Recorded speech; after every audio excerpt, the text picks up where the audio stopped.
Hello friends, आपको password मिल गया होगा। Password नहीं मिला है, वीडियो का एंड तक देखना, आपको पासवर्ड मिल जाएगा। और हमारा एफएलपी आपको कैसा लगा और मिडी ट्रैक कैसा लगा, आप लोग कमेंट करके बता सकते हैं।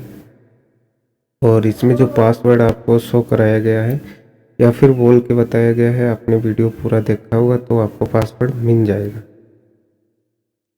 तो गाइस, हमारा जो एफएल स्टूडियो मोबाइल है, इसमें ज़्यादा मेलोडी बनाने के कारण फिर यहाँ पे बहुत ज़्यादा फंसने लगता है।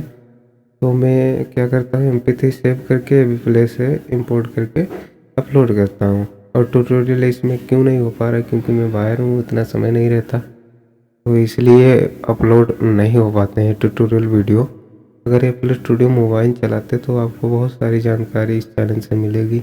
जैसे ही मेरा समय कम बचेगा या फिर अभी तो मतलब समय नहीं बचता है, जैसे ही समय मेरे को मिलता है फिर मैं ट्यूटोरियल वीडियो लेके आऊँगा। आप लोग सीखना चाहते हैं मिक्सी रिलेटेड या फिर आप हमारे मेलोडी के द्वारा आप हार्ड बना सकते हो, तो आपका म्यूजिक प्रोडक्शन भी हो जाता है और हार्ड में रिमिक्स भी हो जाएगा। तो आपके लिए कितना इम्पोर्टेंट है।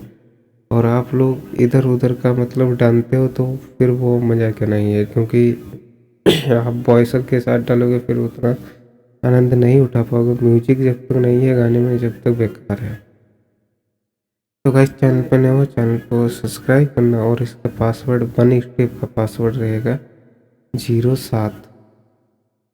और इसमें क्या करना है आपको, कुछ भी अगर मिस होता है तो आप लोग, मैं जैसे कि मिस छोड़ता ही नहीं हूँ, और मिस लगता है तो आपको नाम वगैरह जो भी है शो करता होगा तो आपको मिल जाएगा।